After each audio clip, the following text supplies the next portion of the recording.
మీరు చెప్పండి, ఏ ప్రాంతాల్లో పర్యటన చేశారు, ఇప్పటివరకు ఎంతవరకు ఆహారాన్ని పంపిణీ చేశారంటే ఏం చెప్తారు?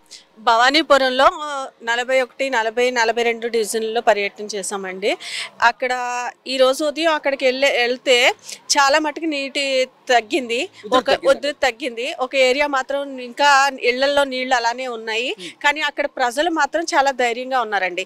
ఎందుకంటే అర్ధరాత్రి కూడా చంద్రబాబు నాయుడు గారు ఒక ముఖ్యమంత్రి మా కోసం అర్ధరాత్రి కూడా ఆయన ఆ వయసులో 74 ఏళ్ల వయసులో వచ్చి అమ్మా మీరు తిన్నారా లేదా అని అడుగుతున్నప్పుడే మేము చాలా ధైర్యంగా ఉన్నామని వాళ్ళందరూ కూడా చాలా సంతృప్తిగా మాకు సమాధానం చెప్పడం జరిగింది.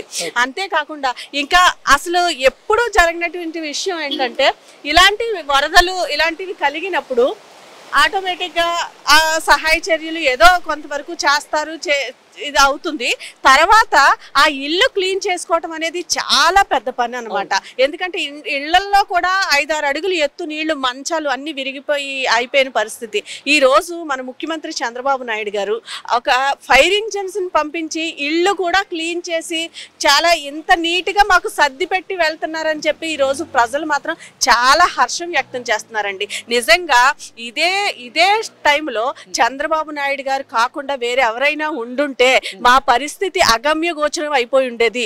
ఎన్నో వేల మంది, వందల మంది చనిపోయి ఉండేవాళ్ళు అని చెప్పి ఈరోజు ప్రజలు ఈ దురదృష్టంలో కూడా మా అదృష్టం ఏంటంటే ఇలాంటి వరద వచ్చినప్పుడు ముఖ్యమంత్రిగా చంద్రబాబు నాయుడు గారు ఉండటం వల్ల ఈ రోజు మేము సేఫ్గా ఉన్నామని చెప్పి అందరూ కూడా ఆనందం వ్యక్తం చేస్తున్నారండి. మేడం, ఇది మేడ్ మిస్టేక్గా జగన్మోహన్ రెడ్డి చంద్రబాబు గారి మీద బురద జల్లేటువంటి ప్రయత్నం అయితే చేస్తూ ఉన్నారు.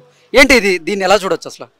జగన్మోహన్ రెడ్డికి ప్రభుత్వంలో ఉన్నప్పుడు బురద జల్లేవాడండి, లేనప్పుడు కూడా జల్లుతూ ఉంటాడు. ఎందుకంటే ఆయన బురదలోంచి వచ్చిన మనిషి అండి. ఆయన ఇప్పుడు బురద ఎలా క్లియర్ చేయాలో చంద్రబాబు నాయుడు గారి దగ్గర నేర్చుకోవాలండి.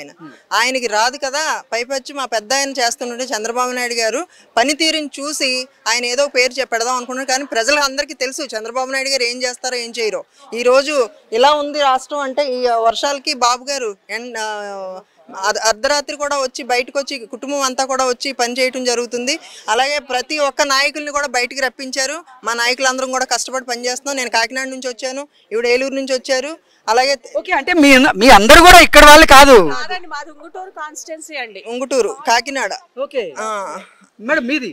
మాది పెనమలూరు కాన్స్టిట్యున్సీ అండి. ఈ రోజు పెనమలూరులో కూడా వాటర్ వచ్చినాయి. పెనమలూరులో కూడా యనమలకుదురు ఏరియా అంతా బాగా వచ్చినాయి. అక్కడ అందరూ కూడా ఇదే మాట. ఈ రోజు నిజంగా గత ప్రభుత్వంలో ఇంత వరద వస్తే అసలు జగన్మోహన్ రెడ్డి గారు మళ్ళీ అమెరికానో లేకపోతే హైదరాబాద్ పెళ్లిళ్ళకో వెళ్ళిపోయేవాడు, లండనో వెళ్ళిపోయేవాడు. చంద్రబాబు గారు కాబట్టి అక్కడ బాలకృష్ణ గారు ప్రోగ్రాం ఉన్నా కూడా మొత్తం క్యాన్సిల్ చేసుకున్నారు. ఆయన 30 సంవత్సరాలు సీఎం సీఎం అయి 30 ఏళ్ళు అయిందని చెప్పి ఆయనకి ఏదో సన్మానం చేద్దామంటే కూడా ఆయన ఎన్ని నాకు వద్దు, నాకు ముందు ప్రజలు ముఖ్యమని ఇక్కడే ఉండిపోయారు. అదే జగన్మోహన్ రెడ్డి గారు అయితే లండనో అమెరికానో హైదరాబాద్ పెళ్లిళ్ళలో పేరెంటాల్లోనే వెళ్ళిపోయేవాడు ఆయన. మీరు చెప్పండి. మేమంతా కూడా అనిత గారు, మా హోమ్ మినిస్టర్ అనితమ్మ గారు పిలుపు మేరకు మా తెలుగు మహిళలు అంతా ఈ రోజు వచ్చి మేమంతా సర్వీస్ చేయటం జరుగుతుంది. కాకినాడ నుంచి వచ్చారు ఇక్కడికి. మీరు ఇక్కడ వరద ప్రాంతాల్లో మీరు పర్యటన చేస్తూ ఉన్నారు. ఇప్పటి వరకు ఎన్ని ప్రాంతాలు తిరిగారు మీరు? మేము అనిత గారు చెప్పినట్టుగా 41, 40, 42, 43 వార్డులు తిరిగామండి. ఆ తర్వాత ఈ రోజు ఇక్కడ సింగనగర్ వచ్చాము. అలాగే ప్రతి చోట కూడా ఇలా కొన్ని చోట్ల ములిగి ఉన్నది, కొన్ని చోట్ల ములిగి లేవు. సో మా చంద్రబాబు నాయుడు గారు అయితే దేనికి ఇబ్బంది పడకుండా, మహిళలను కూడా మమ్మల్ని చూడకుండా, మా అనిత గారు మమ్మల్ని ఎవరైతే దగ్గరలో ఉన్నారో రమ్మన్నారు. కానీ మాకే ప్రాణం ఇదైపోయి మేమందరం కూడా కాకినాడ నుంచి నిన్న వైజాగ్ నుంచి కూడా ఒక అక్క వచ్చారు. అందరం కూడా దూరం నుంచి వచ్చి మా పార్టీ కోసం మా బాబు గారే కష్టపడుతున్నారు, మేము ఎందుకు కష్టపడకూడదు అని చెప్పి మేము కూడా కష్టపడి ఈ వాటర్. బాబు గారే మీకు ఆదర్శం అంటారా? 74 సంవత్సరాలు దాటిన తర్వాత కూడా ఆయన అర్ధరాత్రి సమయంలో వరద బాధితుల దగ్గరికి వచ్చి బాబు గారు రోడ్డు మీదకి వచ్చాక మాకు ఇళ్లలో ఉండబుద్ధి కాదు, మాకు ఉండబుద్ధి కాలేదని. ఎందుకంటే అంత పెద్ద నాయకుడు లోకేష్ బాబు గారే అర్ధరాత్రి తిరుగుతున్నా మనం ఇళ్లలో కూర్చోలేనని మేమందరం 4 రోజుల నుంచి ఇక్కడే తిరుగుతున్నామండి. మీరు చెప్పండి, మీరు ఎక్కడి నుంచి వచ్చారు? గన్నవరం కాన్స్టిట్యున్సీ ప్రసాదంపాడు. ఓకే, ఏ ప్రాంతాల్లో పర్యటించారు మీరు? భవానీపురం, సింగనగర్, అటు అంబాపురం, కంటిక, అటు పరిస్థితులు ఎలా ఉన్నాయి అక్కడ? వరద నీరు కొంచెం తగ్గుతుంది ఇప్పుడు.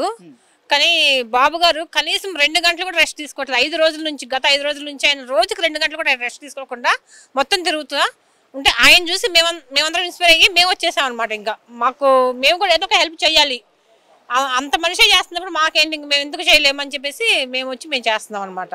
ఓకే ఓకే అండి, థ్యాంక్ యూ సో మచ్ అండి. బ్రో ఏంటి ప్రాబ్లం ఏంటి మీకు? మీ బండికి ఏం ప్రాబ్లం వచ్చింది? నా బండికి air filter, plug, engine oil అన్నీ ప్రాబ్లం వచ్చినాయి, నానిపోయినాయి. గత 4-5 రోజుల నుంచి ఇట్లాగే నీళ్ళు రావడం అనేది. ఫుడ్ టైంకి అందుతుంది కానీ మొన్నటికి హెలికాప్టర్ నుంచి ఫుడ్ పంపించాడు, బురదలో పడేశాడు, కొట్టుకు వస్తున్నారు అందరూ. ఇందాకేమో 4 అరటిపళ్ళ కోసం లైన్లో నుంచో పెట్టాడు. ఇటేమో చూస్తే వాటర్ ట్యాంక్ వచ్చింది, దానికి కూడా కొట్టుకున్న చిన్న చిన్న గొడవలు. మళ్ళీ అయ్యో వాటర్ ఎప్పుడు పోతుంది, ఫోన్ కరెంట్ లేదు, సిగ్నల్ లేదు, చాలా ఇబ్బందిగా ఉంది అసలు. మీ బైక్ ఇప్పుడు రిపేర్ చేయడానికి ఎంత అడుగుతున్నారు? తెలీదు, మొత్తం పని అంతా అయిపోయేదాకా ఎంత తెలీదు. 1000 రూపాయలు. మేజర్గా ఇష్యూస్ ఉన్నాయంట. Air filter, plug, engine oil అది. Okay brother, thank you.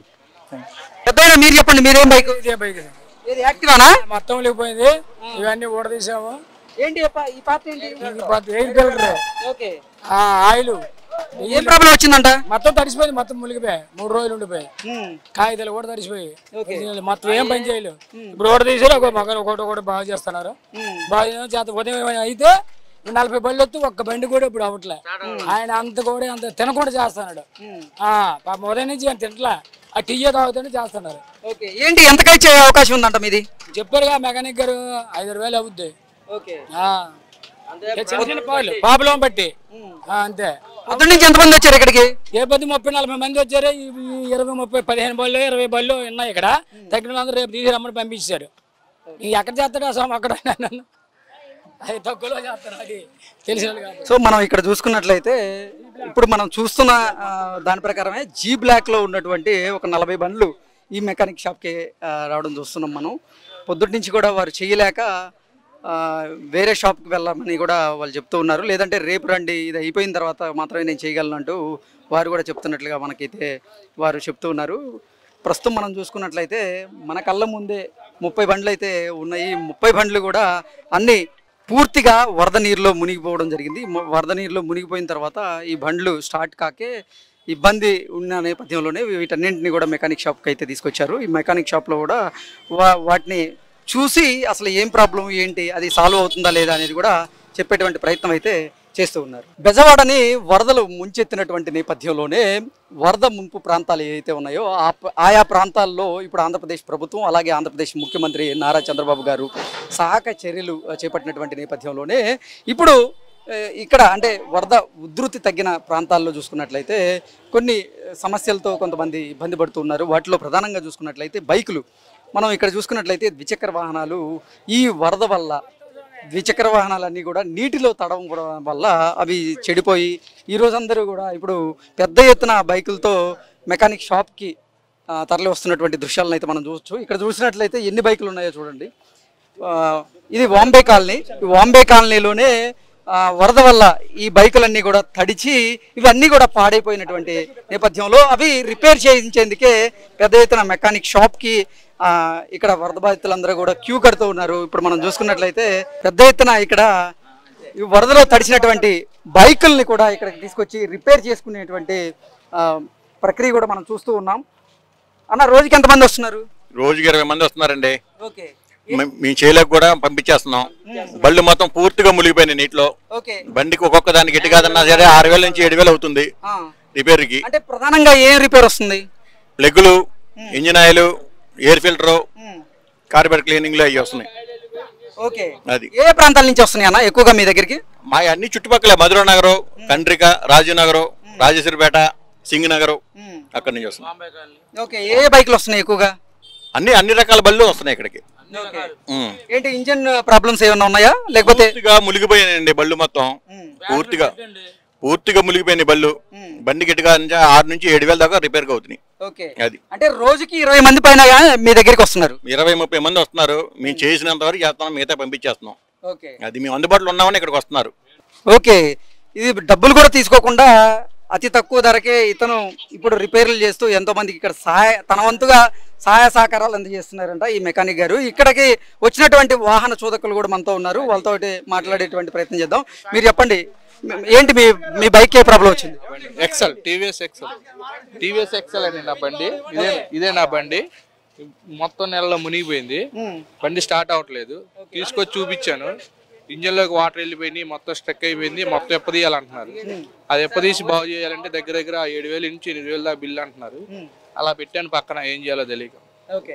ఇది ప్రభుత్వం ఏమైనా ఆదుకుంటే కొద్దిగా సహాయం చేస్తే కొద్దిగా మేము కూడా బళ్ళు బాగు చేయించుకోవాలి. ఇక్కడ నుంచి బయటికి వెళ్ళి ఏమైనా తెచ్చుకోవాలన్నా ఆటోలు లేవు, వెహికల్స్ ఉంటే ఏమైనా వెళ్ళటానికి ఉంటుంది. ఇప్పుడు ఎటు వెళ్ళటానికి లేదు. మీరు చెప్పండి సార్, మీరు చెప్పండి సార్, మీది ఏ బండి? నాది అక్కడే ఉంది బండి, నాది కూడా. ఏ బండి sir? TVS Victor. TVS Victor. ఏంటి ప్రాబ్లం ఏంటి సార్? వర్షంలో మునిగిపోయింది మొత్తం, నీటి మట్టంగా బండి అంతా మునిగిపోయింది. ఇంజన్ అది ఓపెన్ చేస్తే అది ఏం చెప్పలేమంటున్నారు. అంటే పనికొచ్చేటువంటి పరిస్థితి ఉందా లేదా? మెకానికల్ అది ఇంకా ఓపెన్ చేస్తున్నారు. అది ఓపెన్ చేస్తారు మెకానికల్. ఏంటి బండి అంతా పూర్తిగా మునిగిపోయిందా? మునిగిపోయిందండి. ముందంతా నీళ్ళలో బండి కనపడలా, ఆ నీళ్ళలో బురదలో ఉన్నదాన్ని తీసాం బండిని బయటికి. అది తీసాము. 3 రోజుల పైనే ఉంది, 3 రోజుల పైన నీళ్ళలోనే ఉంది అది మొత్తం. ఇది అయిపోయింది. 3 రోజుల తర్వాత మెకానిక్ షాప్ కి మీరు నెట్టుకొని తీసుకొచ్చా ఇక మళ్ళీ ఫిల్టర్లు ఏం పనికి రావంటున్నారు. ఇంజన్ ఇది కూడా నీళ్ళు వెళ్ళిపోయారు కానీ మొత్తం ఓపెన్ చేయాలంటే ఇంజన్ ఓపెన్ చేయాలంటున్నారు. ఇక్కడ మనం చూడొచ్చు ఒకసారి, ఇక్కడ మనం చూసుకున్నట్లయితే పాపం వాళ్ళు ఆ ఇంజన్ ని స్టార్ట్ చేసేందుకు నానా ప్రయత్నాలు అయితే చేస్తున్నారు. అయినప్పటికీ కూడా అతను అక్కడ కిక్ కొడుతూ ఉంటే అక్కడ ఇంజన్ లోంచి వాటర్ వస్తున్నాయి, మనం క్లియర్ గా అబ్జర్వ్ చేయొచ్చు. అది మొత్తం ఇంజన్ కూడా వాటర్ తో స్టక్ అయిపోయింది. ఓకే, బైకులన్నీ కూడా మునిగిపోయినటువంటి పరిస్థితి నేపథ్యంలోనే ఇప్పుడు అసలు మీరు ఎంతసేపటికి కిక్ కొట్టినా కానీ అది స్టార్ట్ అవుతున్నటువంటి పరిస్థితి. ఇంజన్ నుంచి మనం అక్కడ క్లియర్ గా చూడొచ్చు, వాటర్ అయితే బయటకు వస్తుంది. మొదలు పెట్టాం, ఒక్క బండి కూడా స్టార్ట్ అవ్వట్లా. ఏది కూడా మా ప్రయత్నం మేము చేస్తున్నాం. ఎన్ని బండ్లు వచ్చాయి చూడండి, ఎన్ని బండ్లు వచ్చినాయి చూడండి. మీరు వీడియో తీయండి ఒకసారి, ఎన్ని ఉన్నాయి చూడండి. నేను అలా చెప్పలేనుగా, వచ్చిన వాళ్ళకి పంపించేస్తాను. ఒక్కడనే ఉన్నాం మేము, అవ్వదు పంపించి మీరు వేరే మెకానిక్ షాప్ తీసుకోండి అని చెప్తున్నా.